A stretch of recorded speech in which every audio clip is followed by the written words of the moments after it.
오늘 함께 살필 하나님의 말씀은 신약 성경 사도행전 28장 11절에서 16절까지의 말씀입니다. 사도행전 28장 11절에서 16절 말씀.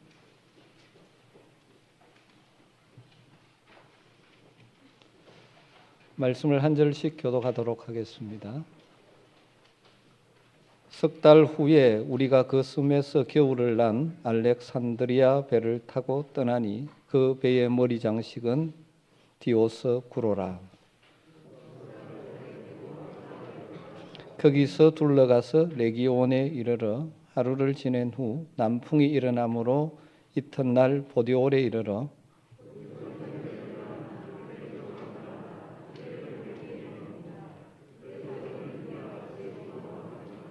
그곳 형제들이 우리 소식을 듣고 앞비오 광장과 트레이스 타베르네까지 맞으러 오니 바울이 그들을 보고 하나님께 감사하고 담대한 마음을 얻으니라. 같이 읽습니다.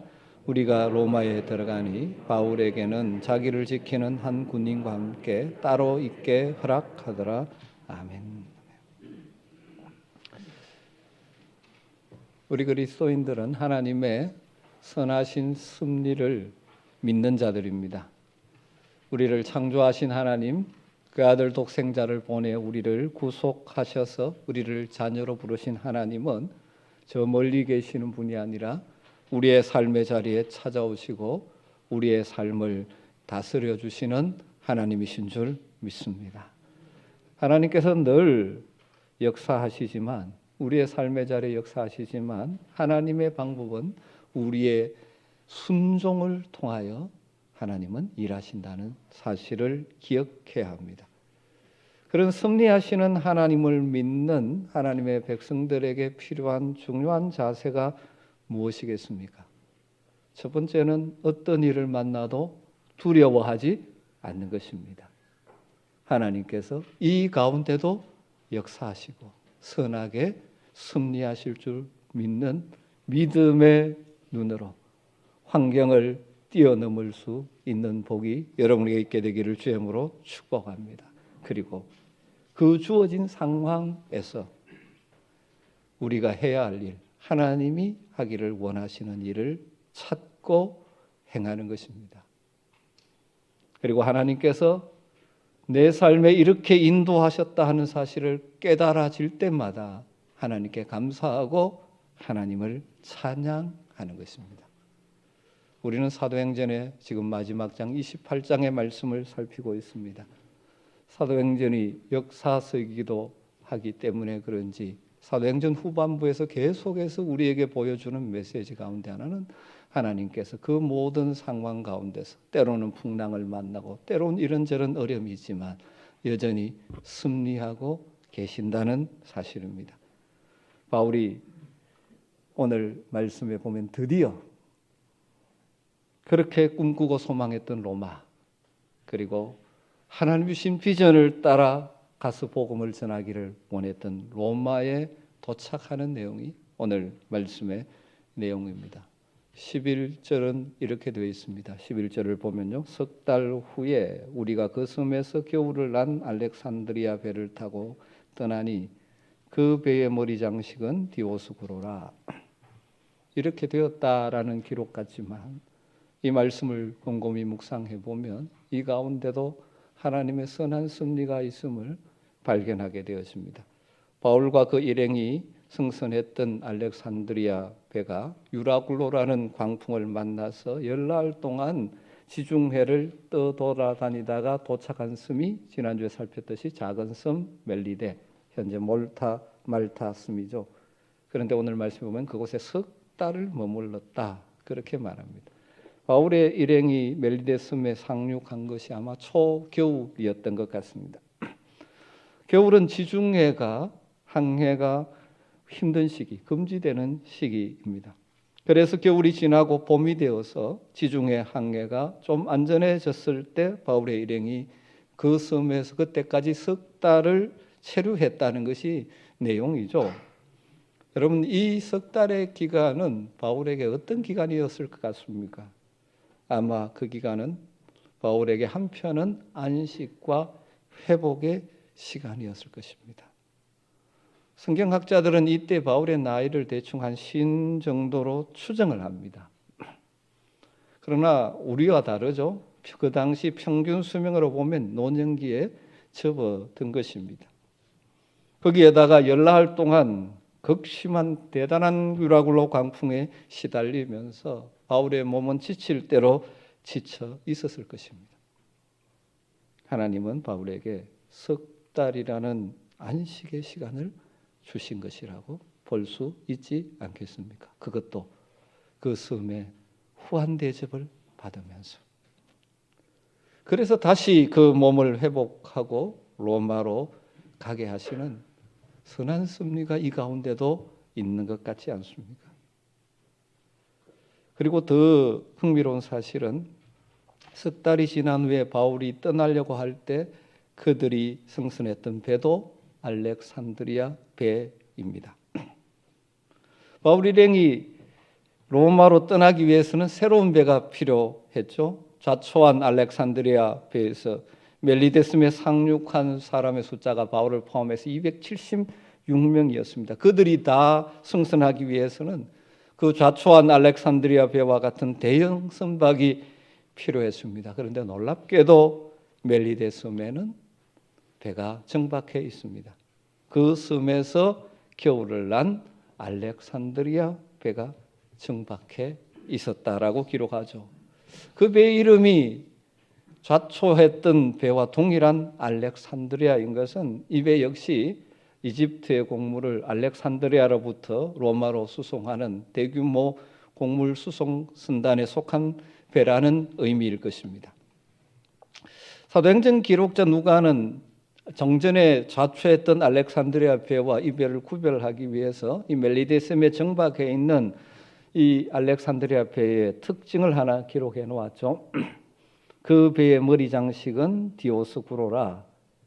지금도 그런 경우가 참 많지만 특별히 뱃사람, 그 당시 뱃사람들 위험한 항해를 해야 되기 때문에 그들의 수호신이라고 생각하는 신들을 배에 그리든지 배에 조각해 붙이는 것이 많은 일반적이었다고 합니다. 이 배에는 뭐가 조각되어 된 머리 앞에 붙어 있습니까? 디아스구로, 상둥이 형제라는 뜻이죠. 각주 보면 나와 있습니다. 이건 뭐냐면 제우스 신의 상둥이 아들을 이야기합니다.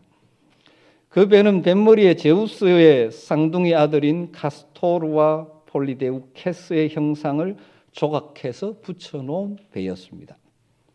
그 당시에 배 사람들은 제우스의 쌍둥이 아들들을 항해의 수호신이라고 생각했고 그의 이름을 딴 별자리, 상둥이 자리, 이 자리를 항해하는 사람들에게 그걸 보면 행운의 징조라고 생각했다고 합니다. 그런데 여러분 중요한 것은 바로 그 알렉산드리아 배가 멜리데섬에서 겨울을 나고 있었다는 것이죠.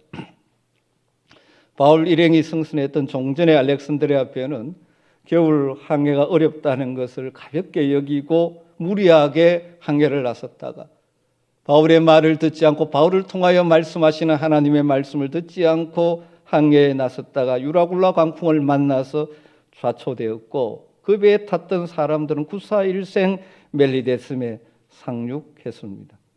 그러나 또 다른 알렉산드리아 배는 지중해를 항해하다가 항해 금지, 항해가 힘들어지는 시기가 다가오자 위험한 시기가 오자 아예 멜리데섬에 정박해서 그곳에서 겨울을 지내고 있었던 것이죠. 그 덕분에 바울 일행이 로마로 갈 수 있는 배를 바로 만나게 타게 되는 것이죠. 여러분 이게 인간적인 관점으로 생각하면 우연히 어쩌다 보니까 그런 일이 있었다라고 볼 수 있겠죠. 그렇지만 하나님의 섭리를 믿는 우리가 볼 때는 하나님께서는 멜리데섬에서 겨울을 나고 석 달 후에 떠날 바울을 위해서 또 다른 알렉산드리아 배를 그 섬에 대기시켜 두신 것이라고 볼 수 있지 않습니까? 그 배를 건조한 사람들은 헬라 신화 속에서 제우스의 상둥이 아들의 형상을 뱃머리에 장식했지만 그래서 그 배가 마치 그 제우스 신의 상둥이 아들이 그 배를 주장하는 것처럼 보이지만 실제로 이 배는 바울을 위해서 하나님께서 사용하시는 하나님의 도구였던 것이죠. 하나님의 사람 바울, 하나님 주신 비전을 따라 사명의 길을 가는 바울, 이런저런 어려움이 참 많았지만 결국 선하게 하나님의 목적지를 향하여 인도하시는 하나님의 선하신 섭리가 또 이 배를 통하여 나타나고 있지 않습니까? 뿐만 아니라 또 오늘 말씀에는 바울이 미처 생각하지도 못했던 다른 일을 또 하나님께서 예비해 놓고 계시는 것을 보게 되었습니다. 알렉산드리아 배를 타고 멜리데를 떠난 바울의 일행은 지중해 최대 섬인 시칠리아 섬, 지금의 시칠리아 섬의 수라구사의 사흘을 기항에서 머뭅니다. 그리고 다시 항해해서 레기온에 이르러서 하루를 지나고 그 다음 이튿날 로마의 외항인 보디올에 정박하게 되었습니다. 이제 거기서부터 육로로 로마로 가는 것이죠. 거기서 믿음의 형제들이 바울을 찾아왔습니다. 바울을 만나서 7일 동안을 머문 후에 이제 육로를 통하여 로마로 바울이 올라가기 시작합니다. 저는 이 로마로 가면 바울의 마음속에는 기대와 동시에 염려가 있었을 것이라고 생각합니다. 대부분 사람들이 그렇지 않습니까? 드디어 하나님 주신 비전을 따라 그리고 자신의 간절한 소망을 따라 로마에 이르게 됩니다. 그곳에서 하나님께서 어떻게 역사하실지, 자신을 그곳에서 어떻게 사용하실지에 대한 기대하는 마음이 바울에게 아주 컸을 것입니다. 동시에 로마에 도착은 했지만 바울의 신분은 여전히 무엇입니까? 매여 있는 죄수입니다. 자유롭지 못한 죄수이죠. 로마에 가면 가이사의 재판을 받을 때까지 일반적으로 감옥에 투옥될 것이 뻔한데, 그럼 감옥에 있으면서 어떻게 로마에 온 목적, 로마에서 복음을 전하는 일을 할 수 있을까? 그런 고민하는 마음이 바울에게 있었을 것입니다. 그런데 하나님께서 어떻게 일을 진행하고 계십니까? 하나님이 준비하신 방법은 무엇입니까? 그것이 16절에 나와 있죠. 16절을 보면 우리가 로마에 들어가니 바울에게는 자기를 지키는 한 군인과 함께 따로 있게 허락하더라. 여러분 놀랍지 않습니까? 전혀 놀랍지 않습니까? 일반적으로 황제에게 상소한 미결수는 황제의 근위대의 감옥인 프레토리움에 감금해 둔다고 합니다. 그런데 바울의 경우는 그렇게 하지 않았습니다. 아주 이례적으로 바울은 감옥 밖에서 지날 수 있도록 허락해 줬습니다. 배려해 주었습니다. 그래서 뒷집에 보면 2년 동안 새 집에, 새를 얻은 집에, 감옥이 아닌 새 집에 한 사람 군인을 붙여가지고 바울을 지키도록 하면서 제한된 자유를 허용된 준 것이죠. 아마 이렇게 된 데는 여러 요인이 작용했겠지만 추정컨대 아마 바울의 호송 책임자였던 백부장 율리오의 보고가 중요한 요인이 아니었을까 그런 생각을 합니다. 바울을 호송에 가서 넘기면서 그냥 넘길 수는 없지 않습니까? 여러 가지 이야기를 했겠죠. 바울을 호송하면서 율리오가 받았던 감동, 또 그가 경험했던 바울의 인품, 그가 결코 도망할 죄수가 아니라는 사실을 율리오는 알기 때문에 그의 바울에 대한 긍정적인 보고를 했고, 그 결과 아마 바울은 비록 죄수의 신분이지만 감옥에 투옥되는 것이 아니라 한 사람 군인을 붙여서 감옥 바깥에서 새 집을 얻어서 생활할 수 있도록 배려해 주었던 것이죠. 그래서 바울은 2년 동안 자기의 새 집에서 복음을 전할 수가 있었습니다. 여러분 이것도 일반적인 관점에서 보면 이런 백부장 율리오의 덕분이라 이렇게 생각할 수 있지만 궁극적으로 보면 우리 하나님의 오묘하신 섭리라는 사실을 우리는 알 수 있지 않습니까? 바울도 생각하지 못했던 방법으로 하나님은 바울로 하여금 로마에서 복음을 전할 수 있도록 하셨습니다. 비록 영금 상태이기는 하지만 그를 찾아오는 사람들을 자유롭게 만나고 그들과 대화하고 교제하면서 복음을 전할 수 있었던 것이죠. 여러분, 이처럼 바울 사도의 인생의 여정, 삶의 여정은 하나님의 선한 섭리와 하나님의 뜻에 순종하는 바울의 순종이 엮여져서 하나의 아름다운 작품처럼 보여지는 것이죠. 사랑하는 성도 여러분, 우리가 하나님의 백성들로서 하나님의 선하신 섭리를 신뢰한다는 것은 하나님 섭리하시니까 나는 몰라, 그런 것이 아니라 그것을 신뢰하면서 현재 오늘 우리가 해야 할 일이 무엇인지를 묻고 찾고 우리가 걸어야 될 길이 무엇인지를 구하며 그 길을 걸어가는 복된 성도들 되시기를 주님으로 축원합니다. 그래서 우리 삶에 하나님의 섭리와 우리의 순종이 엮여져서 인생의 한 그림이 완성되는 것이죠. 그래서 이재철 목사님은 이걸 이렇게 표현합니다. 우리 그리스도인의 인생은 매일 하루라는 색종이를 붙여가는 모자이크 판과 같다. 여러분, 모자이크 판을 아십니까? 종이 조각조각이 붙여집니다. 조각조각을 자체를 보면 그게 무엇이 될지 모르죠. 그러나 다 붙이고 나면 무엇인가 하나의 작품이 되는 것처럼 주님 부르심을 받은 후에 바울은 하루하루 주님의 이끄심을 따라서 자기 인생의 모자이크 판에 성실하게 하루라는 색종이를 붙여 나갔죠. 때로는 박해를 당해도 묵묵히 그 길을 걸어갑니다. 풍랑을 만나도 주저앉고 좌절하지 않고 주님의 음성을 들으며 나아갑니다. 다양한 어려움이 있지만 자신에게 주신 사명의 길을 하루하루 채워갑니다. 그 가운데 하나님께서는 놀랍게 역사하셔서 마침내 로마에 이르게 하시고 로마에서 복음을 전할 수 있는 길을 열어놓고 계셨던 것입니다. 매일 주님의 뜻에 따르는 그의 인생의 모자이크 판은 마침내 30년이 지난 후에 로마에 이르러 복음을 전하는 아름다운 모습으로 마감되고 있는 것이죠.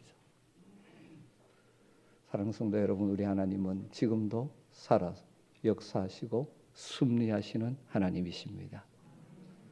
우리가 하나님의 선한 섭리를 믿는다면 오늘을 잘 살아야 합니다. 하나님 섭리하시니까 나는 아무렇게나 살아야 되는 것 아니죠. 여러분, 지금 오늘 이 순간이 쌓여서 1년이 되고 10년이 되고 30년이 되고 우리의 일생이 되는 것입니다. 그러기에 오늘 이 순간을 소중하게 여기고 주님의 말씀을 따라 내게 주신 인생의 여정, 매일 하루라는 색종이들을 우리 각자의 인생의 모자이크 판 위에 성실하게 붙여나가는 성도들 되시기를 주님으로 축원합니다. 지금은 그것이 완성되지 않아서 완성된 모습이 보이지 않기 때문에 이렇게 살아서 어찌하나 답답해질 때도 많고 내 계획대로 인생이 가는 것 같지 않아서 마음이 힘들 때도 있지만 이런 신실한 믿음의 삶 가운데 우리 주님은 놀랍게 은혜와 섭리로 역사하셔서 우리의 인생을 아름답게 만들어 가실 줄 믿습니다. 여러분, 이 믿음이 여러분에 있게 되기를 주의 이름으로 축원합니다. 로마에 도착한 바울을 위해서 하나님께서 예비해 놓으신 준비해 놓으신 또 다른 놀라운 일이 있습니다. 그것은 로마에 있는 성도들의 환대를 통하여 바울을 격려해 주시는 하나님의 은혜였습니다. 여러분, 그 힘든 길, 사명의 길을 걸어온 그를 하나님은 로마의 성도들을 보내어 환영하고 위로하시고 격려하시고 세임을 주셨습니다. 그 내용이 14절 15절에 나오죠. 거기는 보디올이죠. 로마의 외양 보디올에서 형제들을 만나서 그들의 청함을 받아 이래를 머무내라. 보디올 항구에 도착했더니 그곳에 있는 성도들이 바울이 온 것을 알고 바울을 초청해서 7일 동안 섬기고 대접하고 교제합니다. 그리고 그래서 우리는 이와 같이 로마로 가니라. 그래서 로마의 길을 올라갑니다. 그런데 그곳은 로마죠. 로마의 형제들, 성도들이 우리 소식을 듣고 앞비오 광장과 트레이스 타베르네까지 맞으러 오니 바울이 그들을 보고 하나님께 감사하고 담대한 마음을 얻으니라. 바울은 하나님 주신 비전을 따라 그리고 자신의 기도와 소망을 따라 드디어 로마를 향하여 걸어 올라가기 시작합니다. 하지만 그는 지금 죄수의 신분으로 로마를 가고 있습니다. 그런 바울이 로마로 온다는 소식을 들은 로마의 성도들이 어떻게 했습니까? 로마로 가기 위해 보디올에서 하선하자 그곳에 있는 믿음의 형제들이 바울을 환영하고 대접합니다. 그들과 7일을 머물렀습니다. 그리고 로마를 향해 발걸음을 옮기자 로마에 있는 성도들이 아피오 광장과 트레이스 타버레네라는 곳까지 내려와서 맞이합니다. 여러분, 아피오 광장은 이 남쪽 이탈리아에서 로마로 가는 아피오 대로 많이 들어보셨죠? 아피오 대로, 가장 그 로마로 가는 큰 길이라고 할 수 있는 돌로 포장된 그 아피오 대로에 자리 잡고 있는 것이죠. 로마로부터 남쪽으로 한 65km 정도 떨어진 곳입니다. 그곳까지 환영을 나옵니다. 그리고 또 다른 성도들은 어디까지 왔다고 그럽니까? 트레이스 타브렌에, 이 뜻은 세계 여관이라는 뜻입니다. 그래서 옛날 개혁성경에는 산관이라고 이렇게 번역했습니다. 삼관이라고 번역하니까 좀 그래서 그대로 지명이니까 그대로 트레이스 타브레네까지. 여긴 로마에서 한 약 50km 떨어진 곳입니다. 가는 길에 있죠. 로마의 그리스도인들이 두 그룹으로 나누어서 한 그룹은 아피오 광장까지, 또 한 그룹은 트레이스 타브레네까지 나와서 바울을 영접한 것입니다. 바울을 환영하고 대접한 것입니다. 환대한 것입니다. 로마의 성도들의 환대에 바울은 하나님께 감사할 뿐만 아니라 담대한 마음을 얻었다. 그렇게 성경은 기록하고 있죠. 바울이 그들을 보고 그들을 만나고 하나님께 감사하고 담대한 마음을 얻으니라. 여러분, 바울은 이 로마 성도들의 환대가 단순한 그들의 환대가 아니라 하나님의 환대라고 생각했습니다. 그러니까 어떻게 합니까? 그들을 보고 그들을 만난 후에 어떻게 했어요? 하나님께 감사한 것이죠.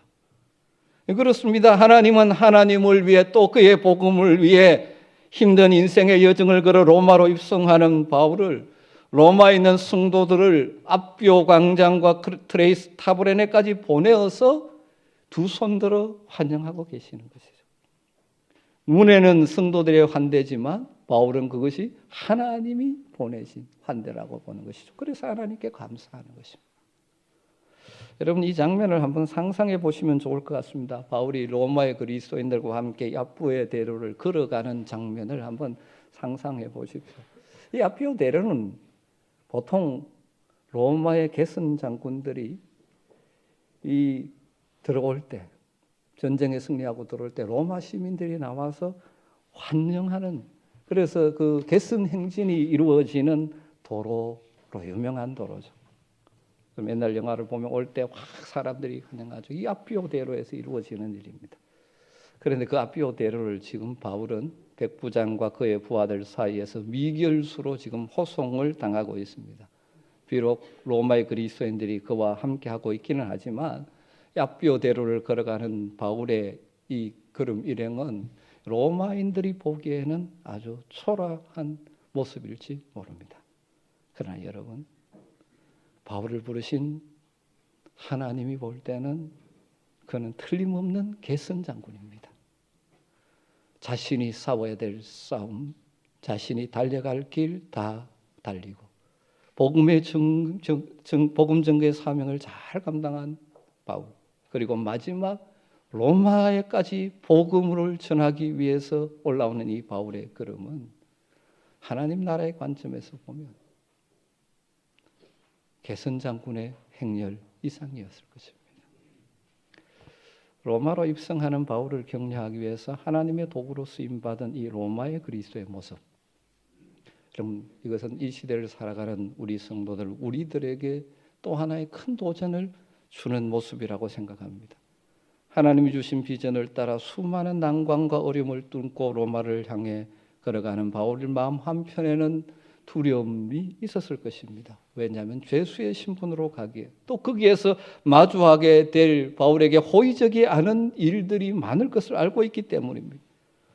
그래서 한편 자신에게 어떤 일이 닥칠지, 어떤 상황을 또 이겨내야 될지 마음의 부담과 두려움을 가지고 있었습니다. 그런데 로마의 성도들이 아피오 광장과 트레이스 타브레네까지 나와서 맞아주는 환대로 인해서 담대한 마음을 얻었다고 고백하죠. 나 혼자 가는 길이 아니구나. 함께하는 믿음의 식구들이 이렇게 많구나. 담대한 마음. 바울이 그들을 보고 하나님께 감사하고 담대한 마음을 얻으니라. 저는 이 말씀을 묵상하면서 저와 우리 아멘교회 성도들, 우리 교회 공동체가 이런 환대의 공동체가 되기를 간절히 소망하는 마음이 있습니다.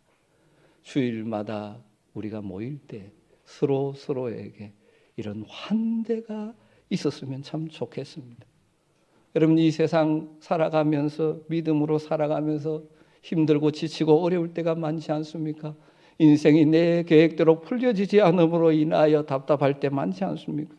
마음의 근심을 가지고 나온 사람들이, 무거운 짐을 지고 나온 사람들이 다른 성도들의 환대와 위로와 격려와 사랑의 말들을 통하여 다시 담대하게 삶의 자리로 나갈 수 있는 힘을 얻는 공동체 교회가 되기를 주의 이름으로 축원합니다. 물론 이 예배 자리에 나와서 하나님을 만남으로 하나님 주시는 위로와 능력을 덧입고 세상을 향하여 가야 하지만, 또 하나님께서 우리에게 위로하시고 용기를 주시고 힘을 주시는 또 하나의 방법은 같은 믿음의 사람들을 통해서 하나님 역사하시는 것이죠. 여러분, 우리가 하나님의 환대의 도구가 되어져서 우리 공동체 지치고 연약하고 힘들어하는 사람들에게 새로운 힘과 용기를 주는 주님의 도구가 된다면 얼마나 복된 삶을 사는 것이겠습니까? 뿐만 아니라 우리 교회를 방문하는 선교사님들이 선교 현장에서 힘들고 어려운 여건 속에 복음을 위해 분투하다가 귀국한 선교사님들이 우리 교회와 성도들의 환대를 통해서 힘을 얻고 사역지로 갈 수 있는 그런 교회가 되었으면 참 좋겠습니다. 여러분, 우리 아멘교회가 그렇게 쓰임받게 되기를 주의 이름으로 축복합니다. 감사한 것은 최근 들어 이제 코로나가 어느 정도 정리되면서 선교사님들이 또 자주 귀국하시고 보고하시죠. 우리 교회도 10월 달에 알바니아 이영범 선교사님이 선교복을 해주셨고, 11월 달에는 네팔에 사역하시는 현정수 선교사님께서 보고해 주셨고, 또 다음 주일에는 남미 페루에서 사역하시다가 안식년으로 귀국하신 우리 협력 선교사님 김성일 선교사님이 또 보고해 주실 것입니다. 그런데 감사한 일 하나는 지난 10월에 방문하셔서 선교 보고하셨던 이영범 선교사님께서 출국하기 전에 저에게 일부러 전화를 주셨습니다. 그 내용은 그것입니다. 우리 아멘교회 와서 너무너무 환대를 받고 너무너무 위로받고 너무 힘을 얻었다, 감사하다, 그런 표현이었습니다. 과거에는 선교사님들이 사역하다 오면 교회가 굉장히 환영을 해주고 관심을 가져주고 그랬는데 이 최근에는 그런 교회를 별로 만나지를 못했었답니다. 그런데 저희 교회에 와서 그날 예배부터 또 성도들이 환영해주고 관심을 가져주고 해주는 그 사랑이 굉장히 이 가슴을 뜨겁게 했고 정말 감사하게, 그래서 힘 얻어 다시 선교지로 간다고 일부러 전화해서 꼭 말씀드리고 싶었다라면서 제게 전화가 왔습니다. 우리 성도들이 어떻게 해드렸는지 저는 잘 모르겠습니다만 선교사님 그렇게 느끼고 힘을 얻고 갔다는 것은 정말 여러분들의 그 작은 섬김들이 하나님의 도구로 쓰임받은 것이라고 생각합니다. 여러분, 이런 은혜가 우리 교회를 통하여 계속해서 나타나게 되기를 주의 이름으로 축복합니다. 말씀을 정리해 보죠. 오늘 본문에서 우리는 로마로 올라가는 바울의 모습을 보면서 바울의 삶을 인도하시고 섭리하시는 하나님의 선하신 섭리를 동시에 봅니다.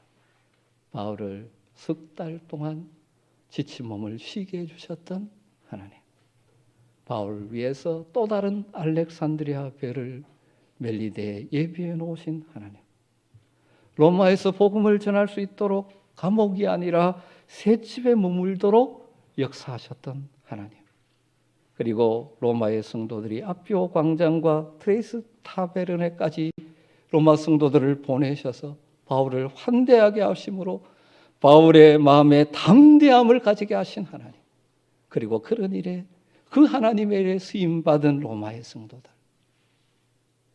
사랑하는 성도 여러분, 우리도 하나님의 선한 섭리를 믿는 자로서 오늘 바로 지금 이곳에서 하나님의 뜻을 따라 하루하루를 채워가는 복된 성도들이 되시기를 주님으로 축원합니다. 우리의 인생의 모자이크 판을 아름답게 만드실 하나님을 기대하면서 오늘을 하나님께 순종하며 하나님의 뜻을 따라 살아가는 여러분 되시기를 주님으로 축복합니다. 그리고 로마로 입성하는 바울을 환대하는 하나님의 도구로 쓰임받은 로마의 그리스도인들을 보면서 여러분 우리 모두가 서로에게 참 쉽지 않은 인생의 여정을 살아가는 우리 서로에게 주님의 환대를 대신하여 전달하는 도구들이 되기를 간절히 주의 이름으로 축복합니다.